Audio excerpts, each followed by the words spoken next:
Hello, and welcome to the Bearded PT. I am the Bearded PT. Thank you for joining me today. Now, a question I sometimes get is, what is vertigo? What's the difference between vertigo and dizziness? And there is a difference, I would say. I have a little story here, a little game that we like to play out in the woods. It's a funny little game. It's a game where you want to see who can chop down this tree the fastest. But before you get to do it, you put your axe down on the ground, put your forehead on it, and then you spin around this axe as fast as you can, 10 times. And then you got to run over to the tree and chop it down, see who can chop it down first. It's really quite entertaining to watch a group of guys and gals out there trying to do that. You may have seen some other variations of it in baseball. In fact, you watch kids do this all the time. Kids love spinning. Oh man, I remember being a kid and spinning and spinning. It felt so funny. And it was hilarious to try to walk or run and all crooked and such. My son, he loves spinning, and it is hilarious watching him trying to walk and run after that. And there he falls into the grass and he gets up and giggles and keeps going. As an adult, that's not fun anymore, right? Spinning around, I spin around once and oh man, headache already. Carnival rides, you look at them differently, huh? The little Dixie cups at Disneyland? Yeah, maybe not. So, let's talk about that. So, vertigo oftentimes feels a lot like that spinning.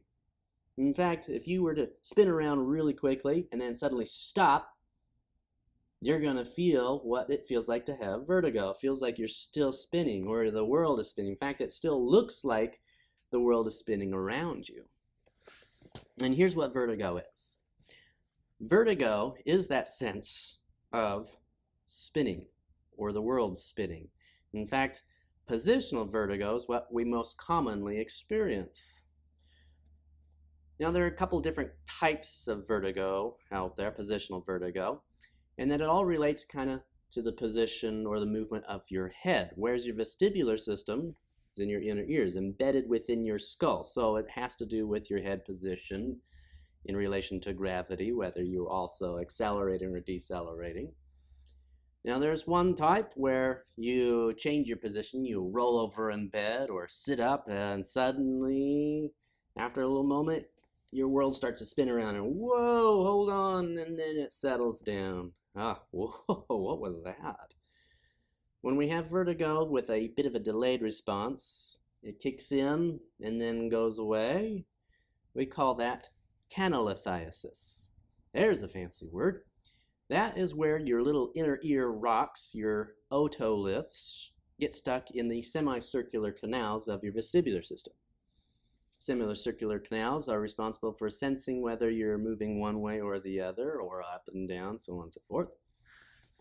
And if these little otoliths get stuck, that will interrupt your ability to sense that. And that interruption will kick in a reflex, actually, in your eyes, your eye muscles, and they'll start shifting back and forth really quickly. And that's called nystagmus. In fact, if you were to spin around real quickly and then suddenly stop and have somebody film your eyes or watch your eyes will be doing that same thing and then settle down. That's that same little reflex that allows us, when you are spinning, to try to catch targets. Your eyes are trying to keep an eye on something steady.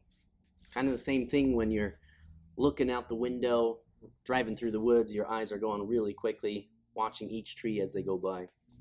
Anyways, that gives you your sense of spinning or dizziness or moving. Now the other one is where you change your position and it's immediate spinning. Whoa! And it's not stopping. And then you change your position back to where you were and it goes away. What was that? And then you change your position again. Whoa, there it is, and it's not stopping. And then you change back and it stops.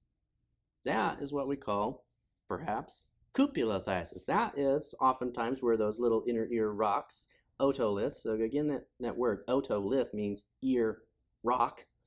Those little things get stuck in what's called the cupula, a little gelatinous substance inside of your inner ear. And its job is to sense your position as it really relates to gravity. And the treatment for both of those is different, actually. Similar but different. And if you can correctly identify them, then the treatment can be fairly straightforward and very successful, actually. And a trained physical therapist, a trained doctor who knows how to look for it, test it, and treat it can do it very successfully, usually, especially canalothiasis, within the first visit, knocking it down. Sometimes it takes 2 or 3 sessions total, but it's usually very successful. So if you're dealing with vertigo, positional vertigo, you don't have to live with this stuff. Go get it checked out. Maybe it can be treated successfully. In fact, I have a story of seeing a woman that's been dealing with positional vertigo for over 10 years.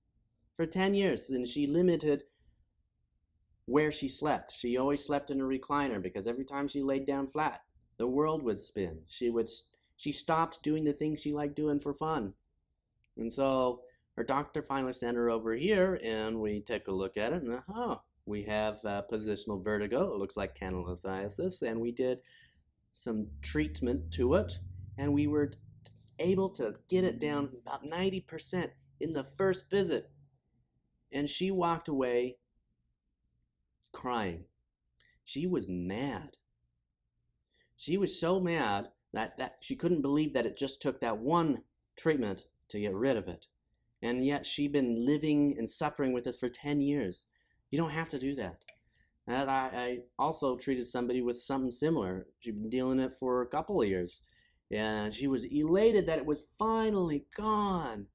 I can live my life. So it is more common in women than it is in men. More common later in life than it is earlier in life. We don't know exactly why that is. Sometimes it shows up out of the blue for no reason. Sometimes it's related to perhaps dehydration or the weather. You were just sick. We really don't know, but we do know how to examine it and treat it, and it's very successful. Now, when it comes to dizziness, that's something completely different. Dizziness can be any number of things. It could be dehydration. It could be medications. A lot of medications have a side effect of dizziness. You combine lots of medications together and you probably have some dizziness. Blood pressure when you stand up and you get a little woozy.